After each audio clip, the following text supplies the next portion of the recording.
Selamat pagi Pak Eko dan teman-teman. Perkenalkan nama saya Nani Handayani. Di sini saya akan membacakan tugas terstruktur 2 saya, yaitu dengan mata kuliah manajemen strategi dengan dosen saya bernama Pak Eko. Di sini saya akan menjelaskan tentang rencana bisnis Tenun Nusantara.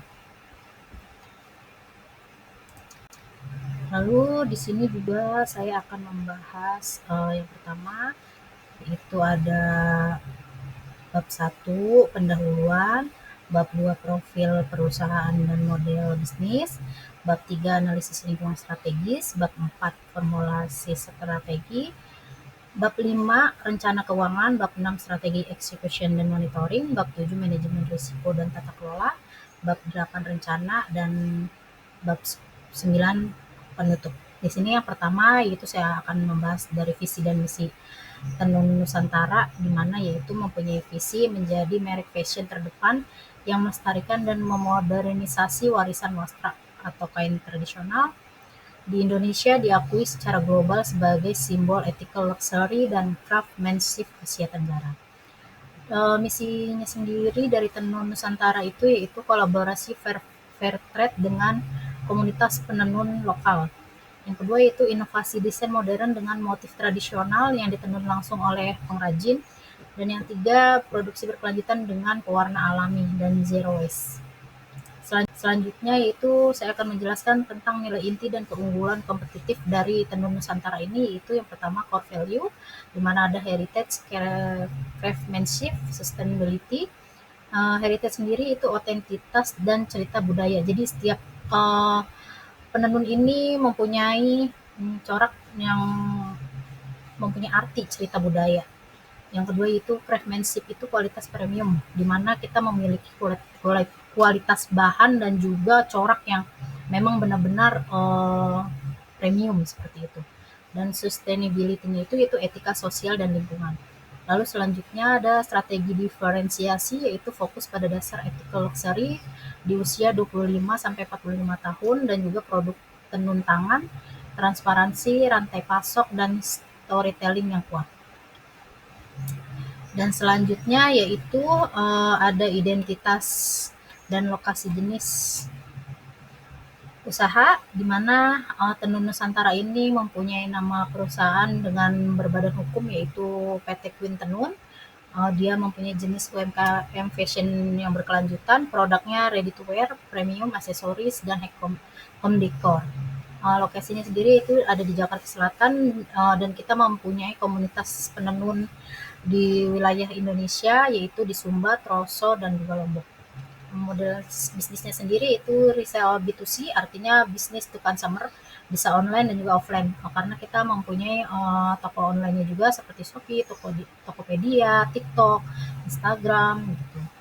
Lalu yang kedua itu custom atau pre-order, di mana jadi kita mempunyai PO untuk setiap corak tenunnya masing-masing.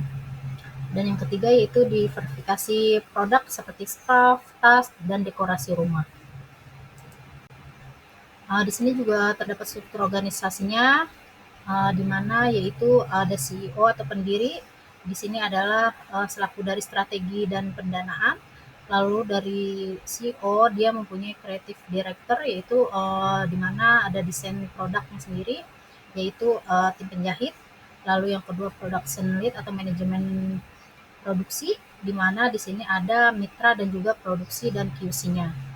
Lalu selanjutnya digital marketing spesialis, yaitu pemasaran dan e-commerce, yaitu dari mitra penenunnya sendiri dan juga tim konten dan customer service dan juga brandingnya.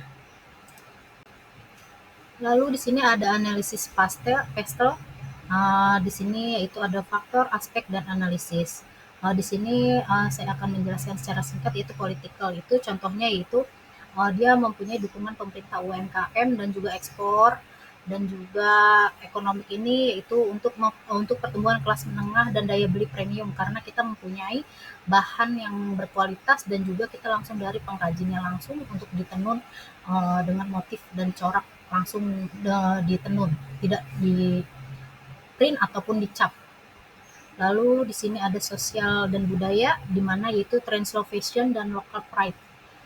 Yaitu peluang besar bagi tenun Nusantara karena uh, mempunyai identitas merek dagang yang mempunyai budaya yang sangat kental. Dan juga technological atau teknologi, yaitu kita berbasis e-commerce dan juga digital marketing. Lalu environmental, contohnya green fashion dan zero waste. Lalu legal, HAKI, yaitu hak kekayaan intelektual sendiri, kita mempunyai berbadan hukum dan juga kita membayar pajak UMKM. Lalu di sini ada analisis five force quarters, di mana yaitu ada ancaman pendatang baru, rendah hingga sedang, yaitu mempunyai diferensi yang sangat tinggi karena mempunyai tenun Nusantara ini menciptakan hambatan bagi pendatang yang hanya mengandalkan produk massal, yaitu contohnya yang tadi saya bilang itu kayak di print ataupun dicap. Lalu daya tawarnya ini yang dari yang sedang mempunyai yang sensitif harga karena kita kan berbeda berkualitas, jadi harga pun agak berbeda dengan pasaran gitu. Lalu yang ketiga, daya tawar pemasok yaitu sedang, perlu kemitraan jangka panjang karena kita di sini mempunyai fair trade-nya ini jangka panjang karena hubungannya langsung sangat menguntungkan dan mengurangi resiko. Lalu yang keempat, produk pengganti seperti fast fashion. Lalu yang kelima, persaingan industri, yaitu pasar fashion padat. Selanjutnya di sini juga saya akan menjelaskan tentang value chain, di mana inbound logistik, yaitu pengadaan bahan alami, lalu optionnya yaitu desain, jahit, dan QC, ataupun produk premium dan berkelanjutan. Yang ketiga, outbound logistik, di mana yaitu kemasan eko dan didistribusi. Pengalaman pelanggan positif karena pengemasannya juga ramah lingkungan seperti itu. Lalu marketing dan salesnya yaitu storytelling digital dan influencer. Yang terakhir itu untuk servisnya sendiri yaitu edukasi perawatan dan layanan pelanggan karena kita kan bahan tenun itu butuh perawatan yang mungkin beda gitu dari bahan lainnya seperti itu. Lalu di sini juga ada analisis Frio-nya sendiri, di mana value produk bernilai budaya dan etis. Lalu yang kedua rarity, motif tenun eksklusif dan terbatas karena kita langsung dari penenunnya sendiri ya. Lalu yang ketiga imitability, sulit ditiru karena hubungan komunitas, di mana yaitu menciptakan sustainability competitive advantage atau keunggulan kompetitif berkelanjutan. Lalu organization, yaitu keunggulan dapat dimaksimalkan dengan peningkatan sistem, manajemen, SDM, dan digitalisasi operasional. Lalu selanjutnya di sini ada kekuatan dan kelemahan, di mana yaitu manajemen mempunyai kekuatan visi dan misi yang kuat, dan juga mempunyai kelemahannya UMKM tim manajemen inti mungkin masih terbatas, dan juga keuangan. Di sini juga modal bisnisnya karena kita akan mengelola untuk mengurus semuanya itu dari mulai bahan, produksi, dan juga pemasaran. Jadi kita harus memiliki modal awal yaitu kita dengan pinjaman jangka panjang seperti itu. Dan SDM yaitu kapabilitasnya itu produksi terbatas jika bergantung. Dan operasi ini proses produksi yang etis dan berkelanjutan, kelemahannya keterbatasan kapasitas produksi dan tantangan dalam mengelola logistik dari berbagai komunitas. R&D keluhannya kombinasi motif tradisional dengan desain model modern yang lain ya karena tahu sendiri kan untuk tenun ini kita terbatas sekali untuk motif dan coraknya, dan juga untuk sumber dayanya riset pasar yang harus lebih mendalam seperti itu. Lalu di sini juga ada matrix tools ini di mana SO ini strength opportunity yaitu kemitraan penenun plus storytelling digital. Strategi WO awareness opportunity di mana yaitu perluasan kapasitas melalui pre-order dan investor. Dan juga untuk strength trade strength trend ini yaitu pertahanan, diferensiasi dan ekspor, karena kita dalam jangka waktu 3 sampai 5 tahun kita akan meranjak ke ekspor seperti di Malaysia ataupun di Singapura. Lalu untuk strategi trade-nya ini kita yaitu untuk menghindari persaingan harga, fokus etika dan nilai budaya. Karena untuk tenun Nusantara ini kita berfokus untuk nilai nilai dari tenunan ini, bahan ini, corak juga, karena kita mempunyai slogannya juga yaitu di mana setiap helainya ini kita mempunyai nilai seperti itu. Lalu untuk penentuan tingkat strateginya di sini yang pertama yaitu untuk produk. Produk di sini kita mempunyai desain kontemporer berbahan tenun tangan dengan pewarna alami. Dan juga harga. Harga di sini kita mempunyai strategi harga premium yang mencerminkan nilai budaya dan kualitas. Dan promosi ini yaitu tadi storytelling digital tentang penenun, terus proses alami dan filosofi setiap motifnya. Dan distribusinya itu penjualan terbatas melalui e-commerce, batik eksklusif, dan juga kita ikut pameran-pameran. Lalu aspek pelayanannya yaitu layanan customer order dan edukasi pelanggan tentang perawatan produk. Di sini strategi korporasi diversifikasi tidak dilakukan secara signifikan di tahap awal, integrasi tidak dilakukan secara signifikan, internasionalisasi strategi ini menjadi bagian penting dalam rencana jangka panjang, dimulai dengan memasuki pasar regional seperti Singapura, Malaysia, itu kita akan lakukan untuk memperluas di tahun ketiga jangkauan dan mengurangi ketergantungan pasar domestik. Seperti itu. Lalu selanjutnya di sini ada laporan laba rugi. Bisa lihat untuk Paiko dan teman-teman, di sini kita mempunyai laba kotor, total ada biaya operasional, di sini ada total bebannya setelah dikurangi dari biaya operasional ya, pendapatan dikurangi biaya operasional. Di sini ada total beban operasional, lalu di sini ada laba sebelum bunga dan pajak, lalu ada bunga, laba setelah pajak, pajak penghasilan, dan di sini ada laba bersihnya sendiri yaitu 148. Di sebelahnya juga ada laporan arus kas. Di sini kita mencoba untuk membuat 5 tahun ke depan, tapi yang kita asumsikan hanya 1 tahun ini. Jadi di sini ada laba bersih, total arus kas, dan juga di sini ada saldo akhirnya, yaitu ketemunya di tahun pertama 368. Dan di sini juga kita akan membahas tentang perhitungan BEP-nya ya teman-teman. Karena di sini kan tadi diasumsikannya penjualan ini 1 juta, HPP-nya 400 juta, penjualan ini 1 M ya. Dan HPP-nya ini 400 juta. Di sini beban fixed cost ini terdiri dari beban pemasaran, beban gaji, sewa, pengusutan, lain-lain. Jadi totalnya 390 juta. Dan di sini terdapat rumusnya juga, dan setelah dihitung mempunyai hasil 650 juta, yaitu di mana perusahaan mulai untung setelah mencapai penjualan 650 juta per tahun untuk nilai break-even point-nya atau titik impasnya.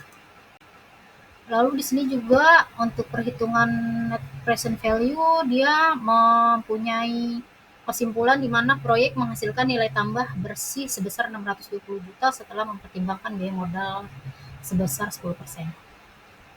Lalu untuk internal rate of return-nya, yaitu karena internal rate of return-nya 34%, jauh di atas dari biaya modal 10%, maka investasi sangat layak secara finansial. Di mana yaitu keuntungan lebih besar ya daripada kita modalnya 10% seperti itu. Dan payback periodnya ini bisa diasumsikan 2-3 tahun, modal awal kembali dalam waktu sekitar 2 tahun 4 bulan, jauh lebih cepat dari target yang awal kita mempunyai target 4 tahun. Lalu selanjutnya strategi execution dan monitoring, di mana KPI ini atau Key Performance Indicators Financial, yaitu di mana net profit margin memantau margin keuntungan yang ditargetkan dalam 5 tahun, pertumbuhan penjualan melacak pertumbuhan pendapatan dari tahun ke tahun, terutama melalui saluran e-commerce. Sedangkan customer acquisition cost atau CAC, mengukur efisiensi pengeluaran pemasaran dalam menjaring pelanggan baru. Sedangkan customer lifetime value memastikan nilai pelanggan jangka panjang sebanding dengan biaya untuk mendapatkannya. KPI pasar dan pelanggan di mana brand awareness melacak pertumbuhan jumlah pengikut di media sosial, jangkauan konten, dan engagement. Website traffic, lalu ada retention rate dan customer feedback dan online review. Lalu selanjutnya KPI sosial dan lingkungan di mana ada kemitraan penenun, keterlacakan rantai pasok, bahan baku berkelanjutan, dan dampak komunitas, dan serta kontrol di mana ada audit etika, evaluasi, dan juga laporan keuangan rutin. Seperti yang tadi saya tampilkan, teman-teman, ada laporan laba rugi dan juga laporan arus kas. Selanjutnya yaitu ada peta jalan pertumbuhan di mana yaitu untuk mengarahkan perusahaan mencapai visi jangka panjang di mana tahap awal yaitu 1 sampai 2 tahun ini dia berfokus penetrasi pasar di segmen ethical luxury dan domestik melalui saluran digital, yaitu tujuannya untuk membangun kesadaran merek yang kuat di media sosial dan platform. Lalu mengamankan kemitraan fair trade dengan minimal 5 komunitas penenun. Lalu membangun basis pelanggan yang loyal melalui model pre-order dan storytelling yang kuat. Selanjutnya yaitu untuk jalur pertumbuhan di tahun 3 sampai 5 yaitu kita fokus ekspansi pasar dan diversifikasi produk. Tujuannya untuk memasuki pasar ekspor regional seperti Singapura, Malaysia, lalu membuka flagship store kecil di Jakarta untuk memperkuat kehadiran merek, lalu mengembangkan lini produk baru untuk meningkatkan nilai penjualan.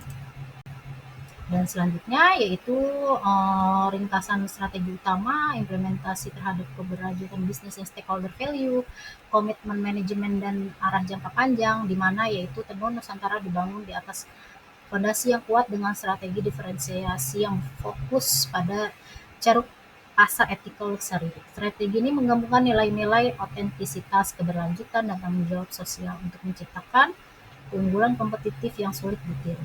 Lalu, implikasi terhadap kelanjutan bisnis dan stakeholder value.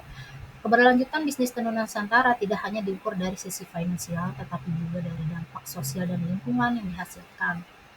Jadi kita mempunyai impact investing ya, untuk implikasi terhadap kelanjutan bisnis ini. Lalu komitmen manajemen dari arah jangka panjang, manajemen Tenun Nusantara memiliki komitmen yang kuat untuk menjalankan visi dan misi perusahaan dengan arah jangka panjang yang jelas. Contohnya itu komitmen pada nilai inti seluruh tim manajemen berkomitmen untuk menjunjung tinggi nilai heritage, craftsmanship, dan sustainability dalam setiap keputusan bisnis, yaitu fokus pada inovasi berkelanjutan, terus berinovasi dalam desain dan praktek produk untuk tetap relevan di pasar tanpa mengorbankan nilai-nilai etika. Sekian presentasi dari saya. Saya minta maaf untuk kurang lebihnya dari presentasi dan pemaparan saya. Untuk Pak Eko dan teman-teman, saya ucapkan terima kasih dan sekian. Selamat pagi teman-teman.